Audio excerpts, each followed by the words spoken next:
So I've been trying to graph this for like 10 minutes and it's just not working. So I'm going to describe it visually and we're going to talk about this problem. Anyway, so for this, what we have are the equation of two surfaces. The first one is x squared plus y squared plus z squared equals 10. And that's a sphere of radius square root of 10, which is a little bigger than 3. And we have this equation, x plus y equals 4, where the, right, so that's just a standard line in the 2D plane, but it's parallel to the z plane. So what you really have is you have a sphere, and you're going to have a plane that's cutting right up the side of it. So it's almost like it's slicing it. Now, what we want to do is we want to create a vector valued function. Now, the idea behind a vector valued function is that instead of having a scalar value come out of it, like f of x equals x plus 2, we have a vector value come out of it. So what comes out of a vector valued function is something I, j, or k, and so forth. Anyway, but in this particular case, instead of setting up x equal t for just the generic parameter, we're given a special parameter, which is 2 plus sine of t. Now, in practical senses, this happens all the time because the way the data comes in for like your time steps, it may vary in a particular way. So it may make sense to graph it like this. It also may make sense based upon what you're dealing with here. So let's construct what it would mean to come up with a vector valued function based upon these relationships. So I already know that my x value is parameterized by 2 plus sine of t. That's given. Now, what I have to do is, I know that x plus y is equal to 4, so I can think of it as 2 plus sine of t plus y equals 4. So if I subtract 2 from both sides, if I subtract sine of t from both sides, so now I have 2 plus sine of t and 2 minus sine of t. And that satisfies this part of the equation. Now we need to satisfy this part, or satisfy this equation. So we take these and substitute them in.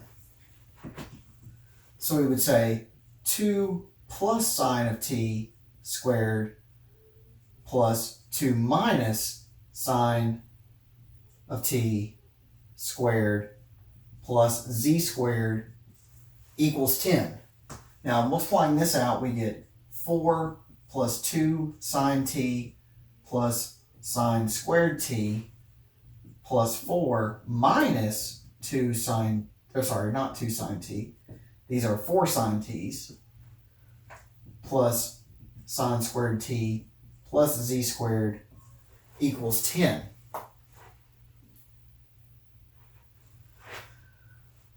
So then we would solve, or if we cancel these terms and add these terms and combine those terms together, so these cancel, these become 8 plus 2 sine squared t plus z squared equals 10.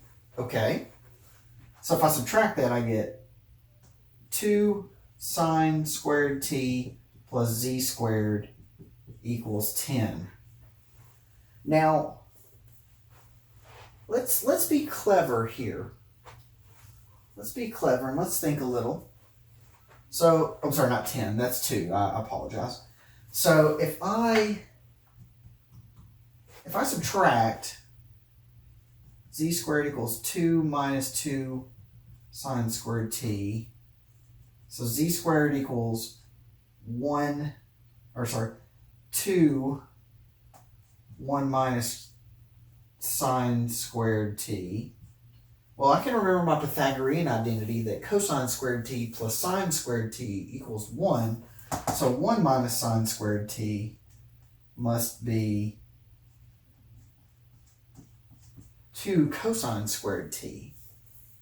So then I can set z to be the square root of cosine of t. Now, you do have to be careful there because technically speaking, you should have this little plus or minus, right? Because of the way it works. But what you'll find in this particular case is because of the way that the sines and cosines behave, they have that periodic behavior. So as long as you run t for long enough, you're going to eventually arrive at the location you want.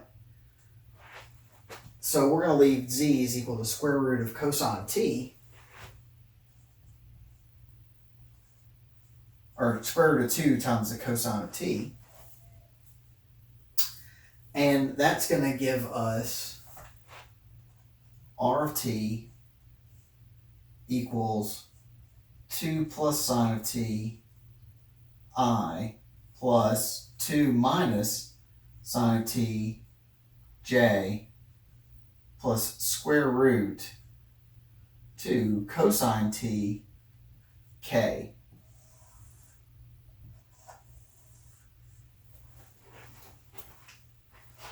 And there's your answer.